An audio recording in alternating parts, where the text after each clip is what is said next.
Então vamos lá, né?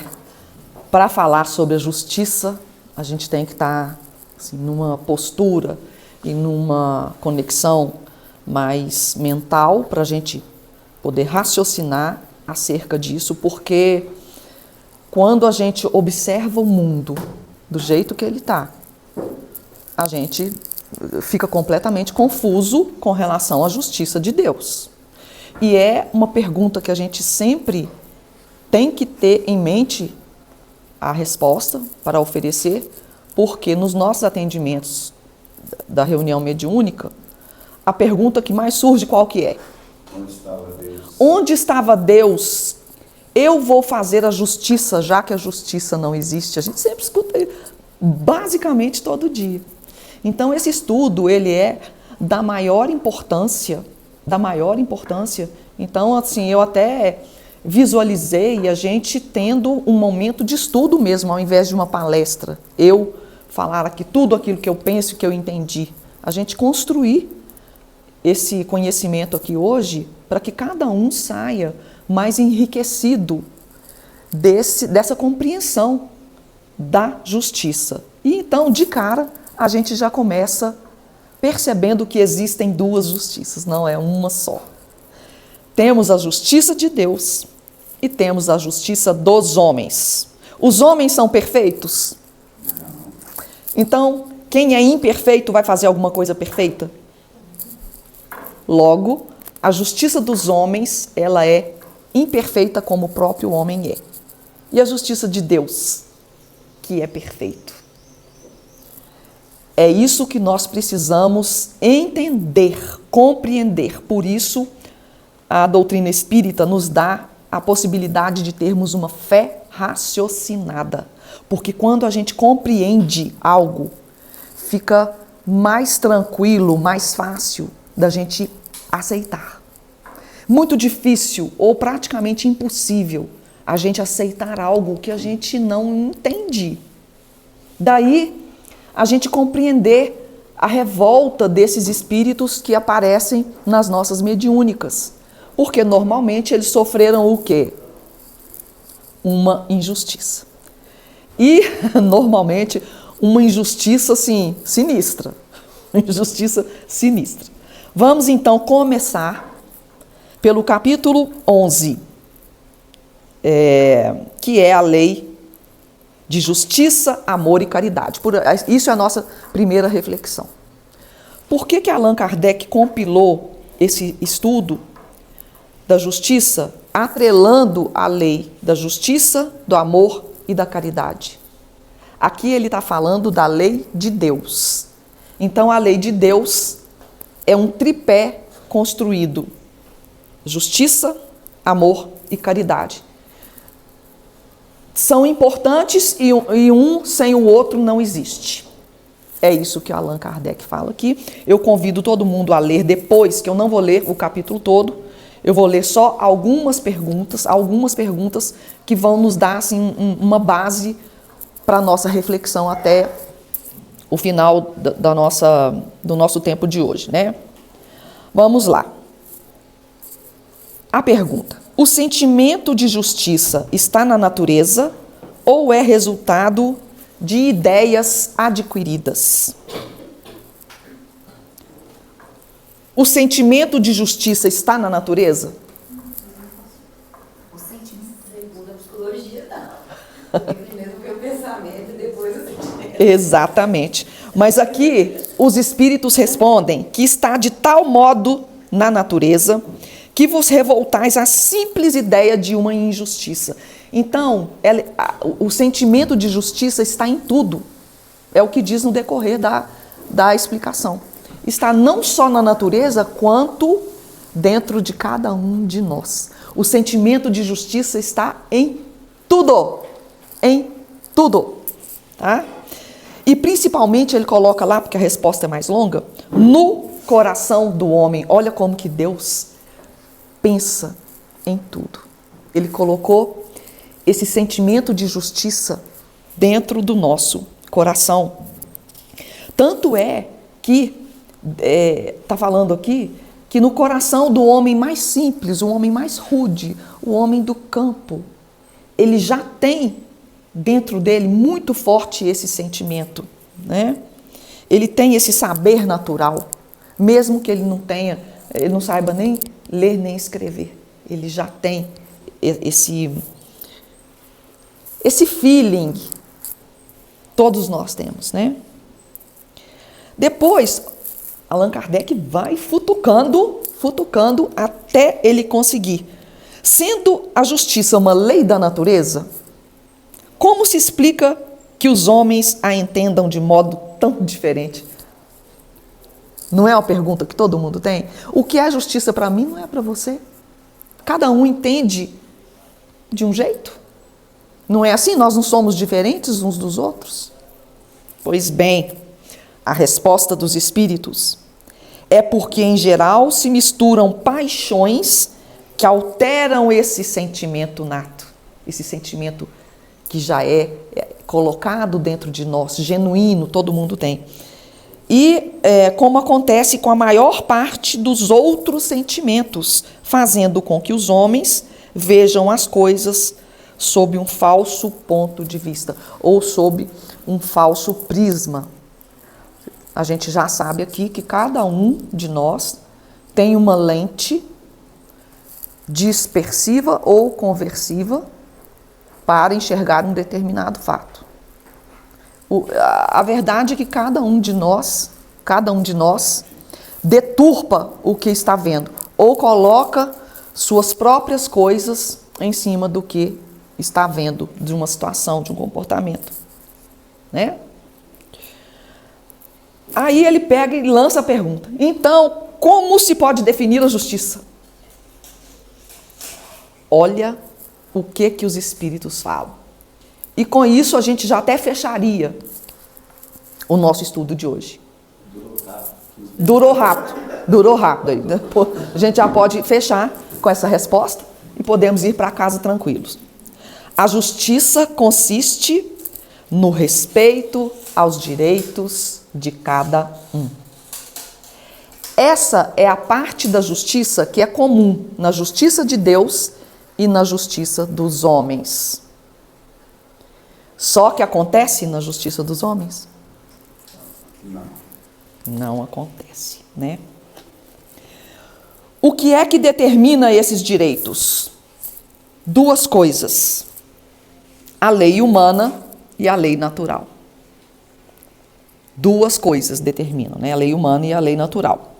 Tendo os homens elaborado leis apropriadas aos seus costumes e aos seus caráteres, isso quer dizer, cada povo, cada cultura vai ter um sistema judiciário e um sistema de regras e leis próprios daquelas crenças e valores daquela cultura. Elas estabelecem direitos que variam conforme o progresso de cada um, de cada povo.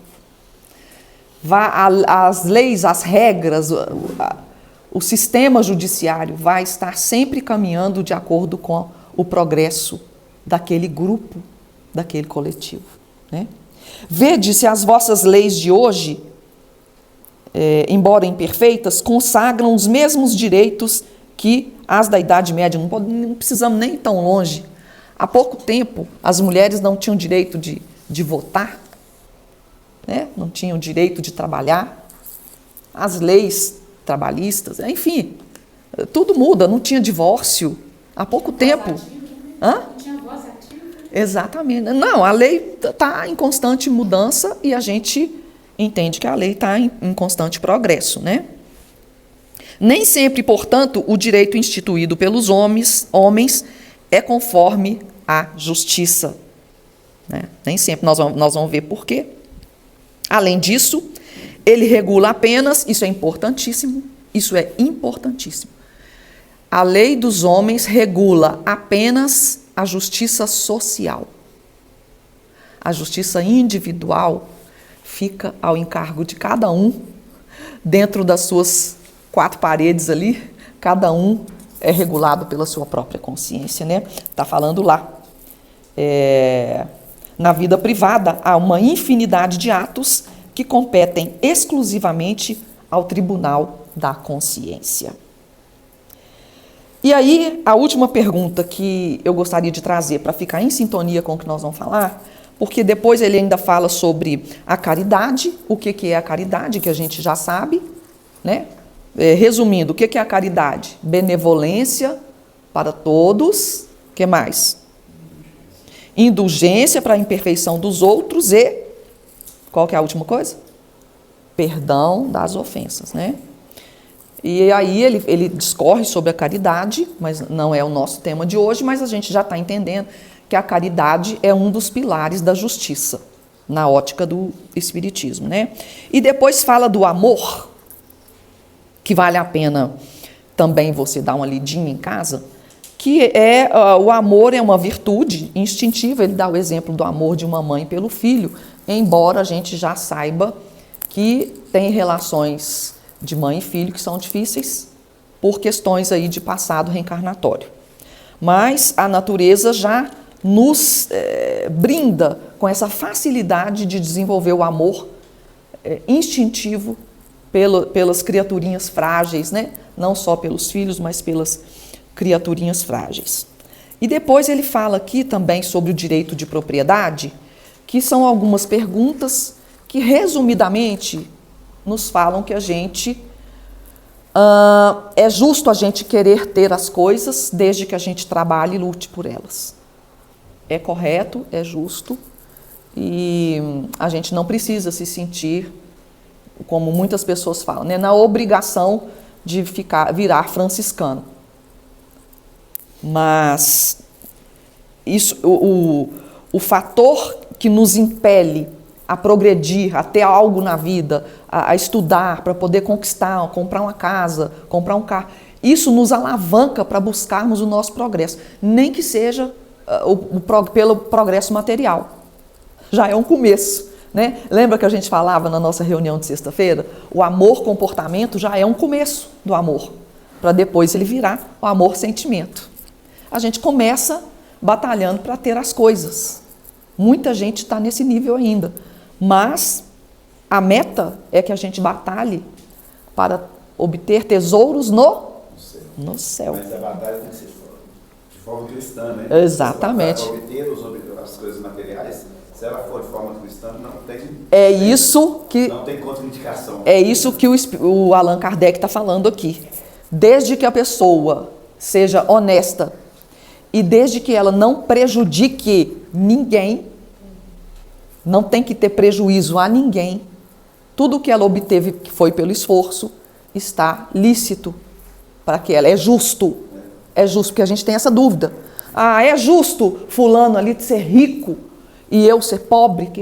Não é? Todo mundo faz essa pergunta? Isso não é justo.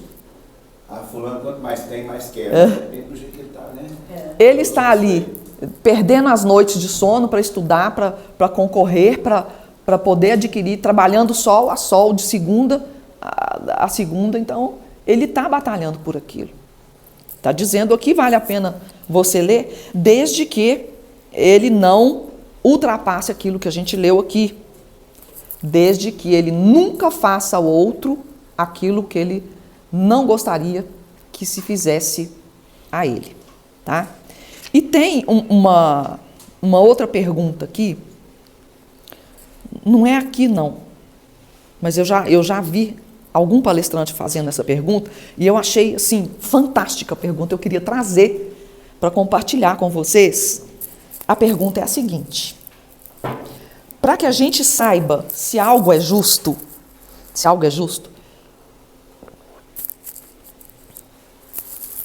imagine aquela atitude, aquela ação que eu vou fazer, como todo mundo fazendo, todo mundo, sem exceção. Todo mundo vai fazer aquela coisa que eu estou fazendo. Vai dar certo? Vai ser bom? Então, é justo. Agora, se todo mundo for fazer aquilo, vai dar caos, vai dar maior confusão. Então, não é justo. Não é correto, né? Porque a questão do certo e o errado, ela tem que ser balizada por algo. E a baliza é justamente essa. Você tem que ver o que é bom para todos. A gente tem que se guiar, a gente tem que se monitorar para entender se o coletivo se beneficia daquilo, ou se eu estou atrapalhando o coletivo com aquilo. Certo? Bom, então nós vimos aqui que as leis morais que regem o universo, elas são imutáveis e são inexoráveis. Por quê? Porque elas regulam o bem coletivo. Deus é perfeito e maravilhoso. Ele regula a nossa evolução, o nosso caminho de volta para casa do Pai, através dessas leis que Ele criou. E nesse livro aqui, quero convidar a todos para lerem. Eu não sei se tem na nossa biblioteca, eu vou deixar um aqui. Vou deixar um aqui, porque é um livro, assim, obrigatório, para que a gente entenda sobre a lei de Deus e a lei dos homens, porque esse livro inteiro é um paralelo da lei de Deus e da lei dos homens. Esse aqui eu vou deixar aqui, na biblioteca. E aí todo mundo está convidado para ler, depois ler rápido e devolve para todo mundo ler, porque vale a pena demais. Tudo isso que ele acrescenta o que nós lemos aqui no Livro dos Espíritos, dando exemplos assim maravilhosos e tirando basicamente todas as dúvidas que a gente tem a respeito da lei de Deus. Mas eu fiz um pequeno resumo para a gente poder meditar, ao sair daqui, meditar essa semana, sobre a questão da lei de Deus, que é a questão do livro do Pietro Baldi, que tem características bem diferentes da lei dos homens. Ok? Então vamos lá. Na lei de Deus, cada pessoa é livre para fazer o que quiser. Não é verdade? Na lei dos homens, não é. Não é. Porque se ele fizer o que quiser e aquilo esbarrar na lei, ele vai responder de alguma forma. Ele vai ser preso, ele vai ter que pagar uma fiança, ele vai ter que repor o que ele roubou, por exemplo, né? Mas e na lei de Deus? Na lei de Deus, essa reposição, esse esbarrar no que não deveria, ele é mais profundo. Ele é 100% justo, porque ele vai levar em consideração todos os malefícios e repercussões que a nossa escolha ou o nosso ato provocou, para todos os envolvidos. Vamos dar um exemplo. Um bandido atirou em alguém. Aí ele foi preso. Pegou lá 30 anos de cadeia. A família daquela pessoa foi ressarcida? Vai ter a pessoa de volta? O dano emocional, psicológico que isso gerou, quem vai pagar? Como vai ser isso? Houve justiça? É onde a gente compreende os nossos irmãos revoltados que aparecem na reunião mediúnica, né?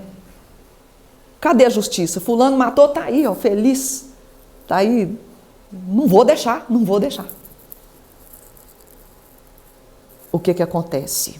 Na lei de Deus, a pessoa, ela se compromete profundamente com todos os resultados da sua escolha. Ela se compromete automaticamente, porque a inteligência divina não deixa escapar nada. A inteligência divina não deixa escapar nada. E tudo aquilo vem comprometendo aquele espírito, e aquele espírito vai ter que primeiro se arrepender. Porque muitas vezes o cara está lá preso, pergunta, eu mataria de novo. Eu faria de novo. Tem gente que não arrepende, não.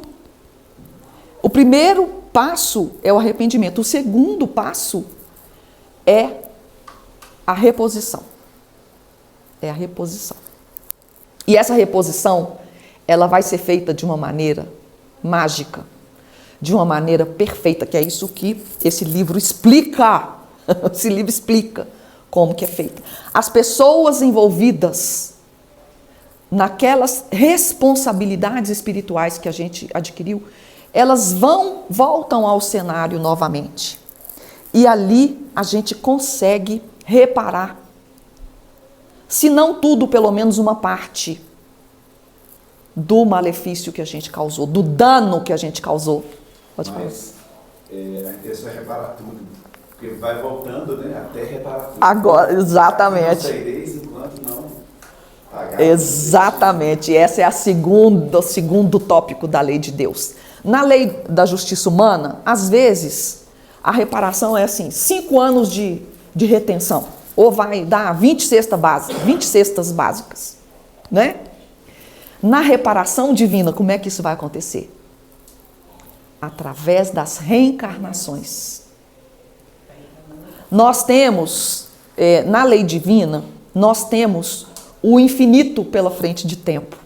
E nas leis humanas, nós até podemos engalobar e não pagar nada. Não podemos? Podemos nos safar de responsabilidades. Mas na justiça divina, não. Nós vamos repor, nem que isso leve o quê?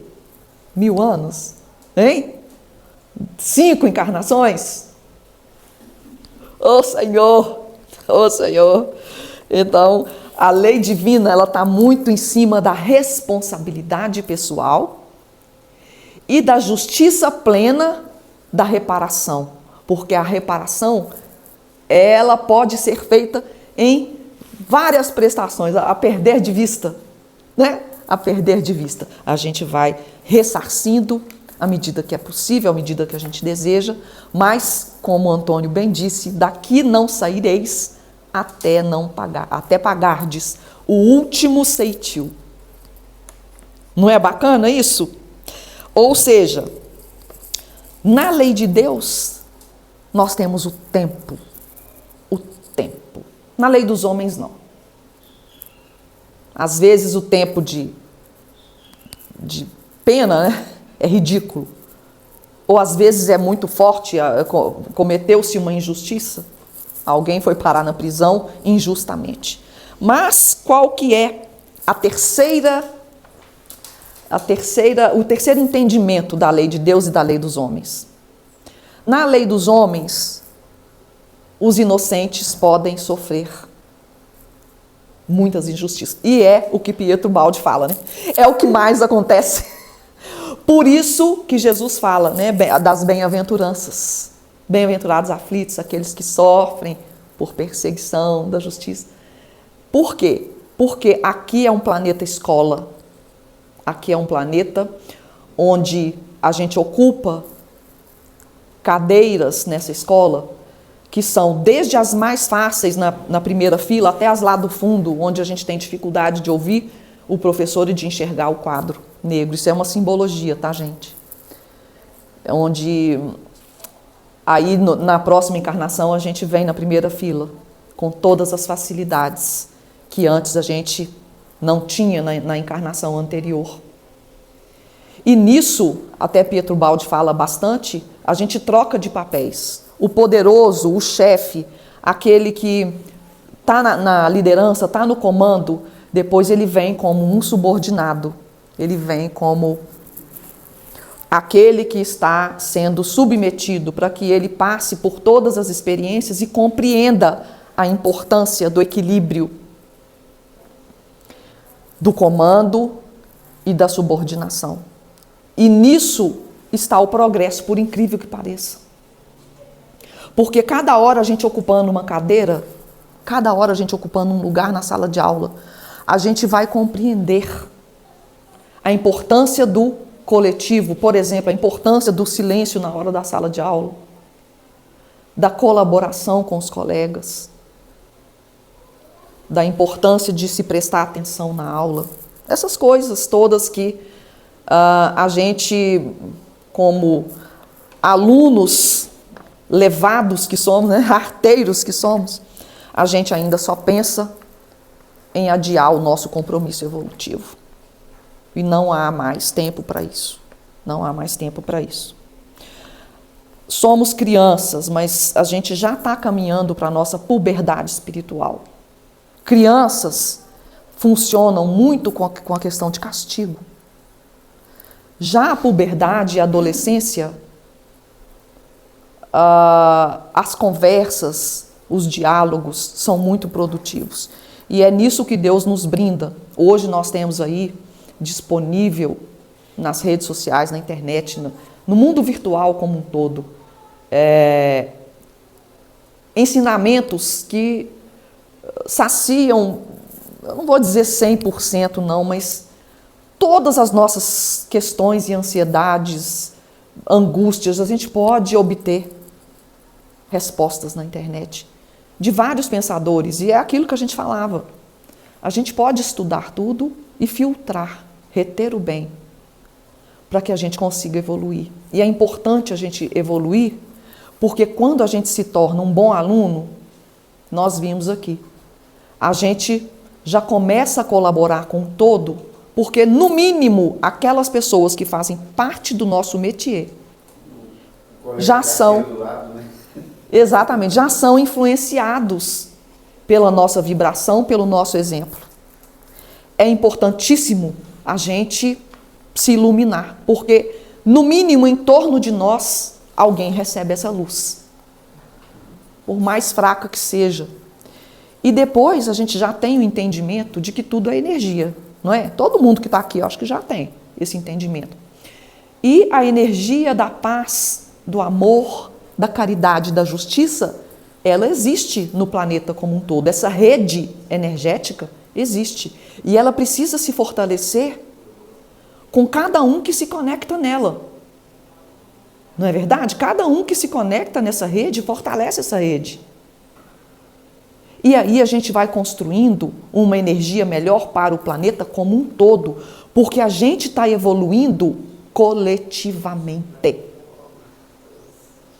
Nós precisamos evoluir individualmente? Claro, sim, óbvio. Mas não é suficiente, nós precisamos ajudar o coletivo a voltar com a gente. Somos uma massa e nós caímos juntos e vamos voltar juntos. Pietro Baldi fala isso, né? Da queda do espírito. Vale a pena a gente entender sobre essa queda. Então eu estava falando que as crianças, elas funcionam muito com castigos, e isso lá nos nossos primórdios a gente foi muito castigado, né? A humanidade já foi muito castigada. Agora nós vamos ter que crescer pela responsabilidade, pelo entendimento, né? A gente tem que cuidar agora do espírito imortal que somos, e a gente tem que se preocupar com o progresso coletivo. A gente tem que se preocupar com o progresso coletivo, tá? Bom, a justiça tem valores. A justiça tem valores. Se você olhar lá, tem até na bandeira da Revolução Francesa os valores: igualdade, liberdade, fraternidade. Não é isso? Os valores da justiça. A gente pode até colocar que a fraternidade, ela pode ser até sinônimo de solidariedade. E aí a gente já liga na caridade, né? Só que nós estamos falando aqui dos valores humanos. E nós estamos já fazendo link com os valores espirituais da caridade, né? A fraternidade. O que é a fraternidade? O que é a solidariedade? Todos usufruírem igual de um bem. Mas o que a justiça dos homens costuma fazer? Tratar igual quem é diferente, né? E na justiça de Deus, cada pequeno detalhe da nossa vida, da nossa evolução é levado em conta. Da nossa capacidade de suportar é levado em conta. Ninguém vai receber uma prova maior do que é capaz de suportar. do que é capaz de vencer, do que é capaz de superar. A nossa dose de superação é perfeitamente medida por Deus, tá? Então não é injusto a gente estar sofrendo muito, como a gente já escuta dizer também, que a pessoa não deu conta do sofrimento. Não foi por injustiça divina que ela não deu conta. Não foi. Foi porque ela, pelo livre-arbítrio dela, não construiu a fortaleza que ela deveria, que se estava programado para ela naquela situação, naquela prova. Ah, então foi culpa. Não, vamos tirar essa palavra culpa, porque já falei aqui várias vezes, a culpa pressupõe que houve um julgamento e a pessoa foi penalizada, ela foi julgada como culpada. Então teve um julgador. Para a pessoa ser culpada, teve um juiz que julgou. Vamos colocar então, a gente coloca responsabilidade. Porque aí fica tranquilo. Ah, fulano foi responsável. Vamos tirar essa palavra culpa, porque a gente tem que parar de julgar os outros, né? Então, na justiça de Deus, os pequenos detalhes de diferença são levados em conta. E na justiça dos homens, existe, ela peca ou pelo excesso ou pela falta. A justiça dos homens peca por isso, tá? A pessoa que é diferente, ela é tratada igual. Existem aí os conchavos, né? Existem os juízes que, assim, a maioria deles não tem esse preparo emocional, como qualquer ser humano não tem. Eu, sinceramente, não gostaria de ser juiz. Não gostaria, um lugar que eu não gostaria de estar, mas a gente precisa ter a nossa autonomia, mas é uma autonomia relativa. A nossa autonomia, ela é relativa. O nosso quadrado de movimento, ele tem que estar bem delimitado, bem cerceado. E na justiça dos homens, isso é muito relativo. Porque a gente, o que mais vê aí é o quê? Abuso de poder, né? É o que vemos aí, abuso de poder, não é verdade? E os injustiçados também não ficam restritos ali àquele espaço e eles partem para fazer a justiça pelas próprias mãos, não é verdade? Então é aquilo que eu falei, a justiça dos homens, ela não repara o mal que foi feito. Não repara. Ela contemporiza alguma coisa e muitas vezes até o bandido sai ileso. Dependendo dos contatos que ele tem, ele escapa tranquilamente. Sandra, diga. Um contexto bem próximo à nossa realidade, basta ver o que aconteceu com as ações das mineradoras. Esse mal não foi reparado até hoje. Né? Já estamos aí há 5, 6, 7 anos e... Bem lembrado. Nada, receberam... Bem lembrado.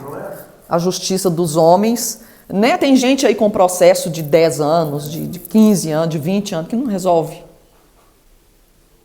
A coisa fica parada, a vida da pessoa fica parada e a gente observa o tempo todo aí o abuso e o descaso com o coletivo. A gente observa isso o tempo todo, né? Uma coisa que é interessante que a gente observar na doutrina espírita é que os nossos atos nos definem.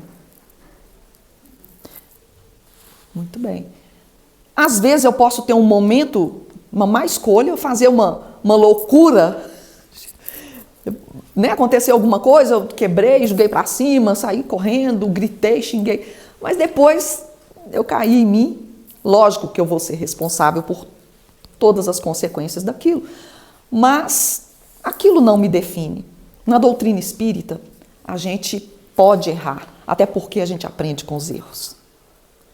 E a gente tem o tempo a nosso favor para a gente corrigir e a gente se fortalecer naquilo que a gente ainda tem fragilidade, naquilo que a gente ainda tem flanco lembrei dessa fala, eu lembrei daquele caso que o Dudu contou aqui algumas vezes, que ele foi visitar um presídio, e aí o seu Zé Negão aproximou e falou assim: você acredita que eu lembrei disso também? Uma porcentagem gigantesca de quem está aqui não é bandido. É. Apenas cometeu um ato desativo em um momento da vida. Então, na essência, ele não é mal. Mas no momento de vigilância, de oportunidade, foi lá e matou. Mas não é aquilo, ele não é aquilo, né? Exatamente. E na justiça dos homens, muitas vezes, aquilo nos define. Para o resto da encarnação. Uma coisinha que a pessoa fez está marcada para sempre.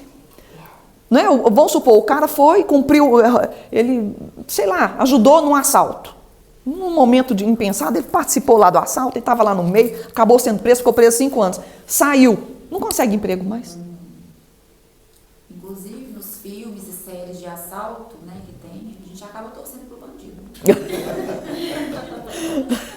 Tames as suas pérolas. Uai, uma Casa de Papel, a gente torce para que eles consigam, né? Breaking Bad, a gente torce para Britânia de Exatamente. Pois é, então assim, vocês estão vendo como que a justiça humana e a justiça de Deus são, assim, muito diferentes. O que tem em comum é pouca coisa material, mas mesmo assim que não funciona bem, não. Para a evolução coletiva não funciona. Para a evolução coletiva não funciona. Nós estamos vendo aí, né? Bom, o que a gente vê nas reuniões? Violência, vingança. Violência, vingança. Isso é justiça? Isso é revide, né, gente? E aí a pessoa que é violenta, a pessoa que revida, a pessoa que se vinga, o que ela está fazendo? Alimentando aquele ciclo de ódio. Nós falamos aqui hoje que existe uma rede energética em torno do planeta. É uma colcha, é um tecido energético. Tanto do bem, da paz, da luz, quanto do ódio, da revolta, né, do medo. E cada um de nós vai alimentar essa corrente energética, que vai influenciar toda a humanidade. Olha a nossa responsabilidade em ajudar o planeta. Até com o nosso pensamento, a nossa conexão pessoal, a gente está trabalhando a energia do planeta. Há essa guerra aí no Líbano, o Hezbollah, o Irã, esse negócio tem nada a ver comigo. A Rússia, Ucrânia, não tem nada a ver comigo. Nós estamos aqui, me deixa quieto. Quero fazer a vingança de fulano que me roubou, fulana que me traiu, né? Eu vou onde está Deus, eu mesmo que vou fazer, eu mesmo. O que isso está alimentando? Essa corrente magnética, eletromagnética, que vai fortalecer a guerra lá naquele lugar, lá na África. Energia densa, né? Para que nós temos que tirar essa energia do planeta? E não ficar fortalecendo ela. Tem tudo a ver com a gente, sim. Essas guerras têm. Cada um está colaborando aí. Cada momento que você tem ódio, tem sede de vingança, quer fazer a justiça, ou não acredita na justiça de Deus, ou não quer saber de nada da espiritualidade, de melhorar a humanidade, você está colaborando com essa energia aí das guerras. E estamos chegando perto da transição planetária, assim, ela já está acontecendo, né? Só não vê quem não quer. E a tendência não é boa. A tendência não é boa. Precisamos aí fazer urgentemente a nossa parte, para que quando houver a separação do joio e do trigo, os bons herdarão a terra. Lembra? Nós fizemos essa palestra que foi até o Jorge, né? Fez? Bem-aventurados as bem-aventuranças, acho que foi o Jorge, que falou que os bons herdarão, os mansos herdarão a terra. O que são os mansos? São os que fazem a guerra? Hein? Os mansos são os que fazem a guerra? o pessoal truculento, né, de guerra, de ódio, de insensibilidade, de fazer ao outro aquilo que ele jamais faria a si mesmo, ou não gostaria que fosse feito com a sua família, aquele que faz isso, ele vai ter que ir para um lugar que seja conivente e coerente com esse tipo de crença e valor que ele possui. Ou seja, óbvio. Na faixa de Gaza. Vai encarnar não mais na terra, não mais na terra, não mais na terra, porque a terra está sofrendo também a sua gradação. A terra vai se formar. A terra está num período de provas e ela vai passar de ano. Ela vai se formar, ela vai sofrer um nível evolutivo, né? E vai passar a vibrar numa essência superior. E como que alguém vai conseguir respirar nessa nova esfera da Terra? Só quem tiver em sintonia com essa nova vibração, não é? Não tem sentido isso para você? Não é lógico? Vão lembrar aí do filme, que eu amo, né? Avatar. Vão lembrar do Avatar. Os humanos que iam lá tinham que usar uma máscarazinha, por quê? Porque o tipo de ar que tinha lá era incompatível com a capacidade humana de existir ali. Vai ser a mesma coisa simbolicamente. Esse pessoal que é mais primitivo, mais bruto, mais na revolta, mais na violência, que tem essa vibração densa, não conseguem sobreviver numa vibração mais rarefeita. É até uma lei natural, é pela lei natural. Essa separação não é assim, você é joio, fica para cá, você é trigo, fica para cá. Essa separação ela vai ser natural. É importante a gente entender isso. Não tem um julgador. Não tem um julgador. Tem a seleção natural pela ambientação, pela vibração que vai acontecer.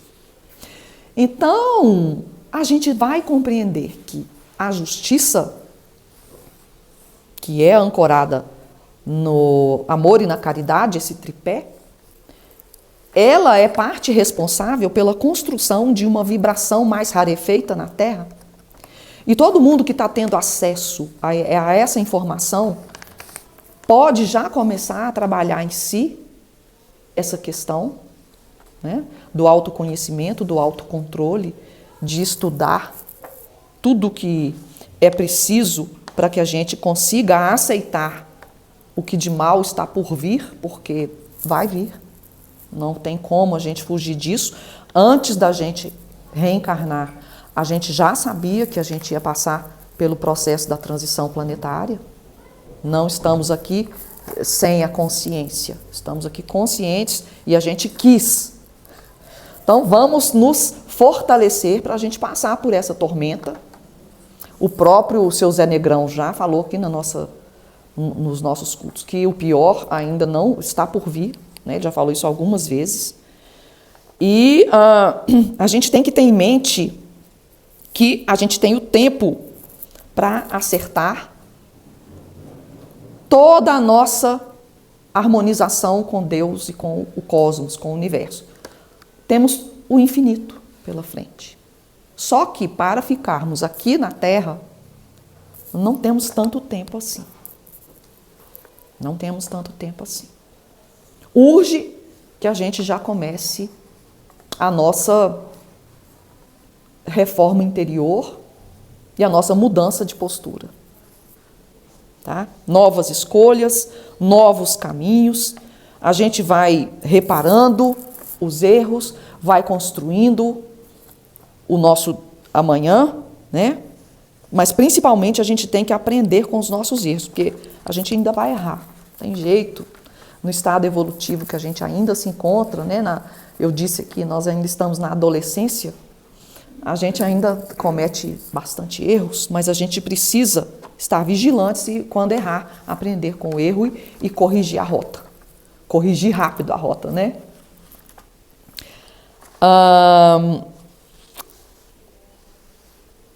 E os nossos governantes? Quem são eles que estão aí lidando com a justiça? Que estão aí no leme da justiça? Eles trabalham em favor do coletivo, do povo? Ainda não. Tem alguns que já estão despertos, né? Mas a tendência é isso melhorar. No momento a gente não está vendo isso, infelizmente.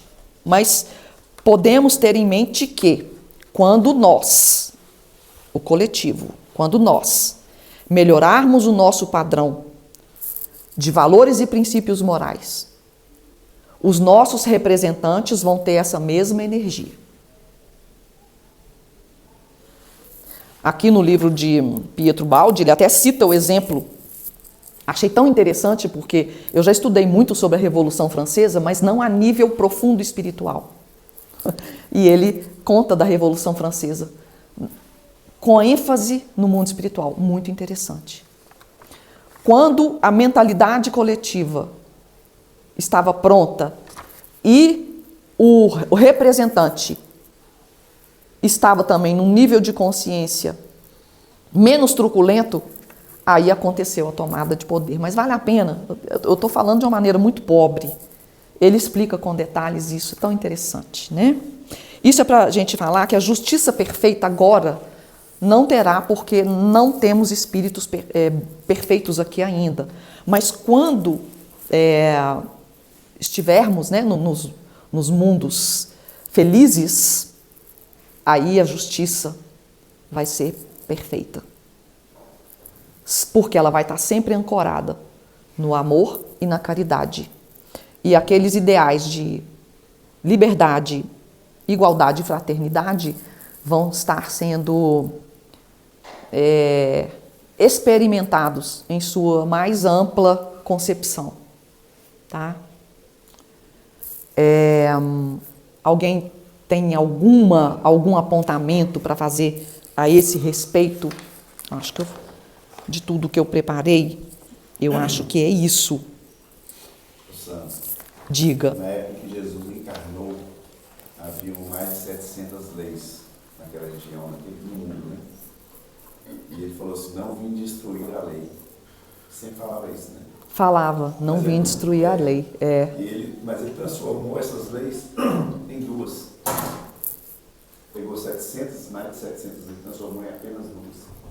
Né? Que era amar a Deus sobre todas as coisas e ao próximo como a si mesmo. Se a gente viver dessa forma, não precisa de lei nenhuma mais, é o que eu quis dizer. Só para viver assim, né? Exatamente. E pelo livro de Allan Kardec, pelo que Pietro Baldi fala também, quando a gente já estiver usando o nosso critério de não fazer ao outro o que a gente não faria com a gente, ou não gostaria que fizessem com quem a gente ama, a gente também já está praticando a lei da justiça, do amor e da caridade. Tá bom? Algo mais para isso? Para isso, estamos então finalizando. Fiquem bem.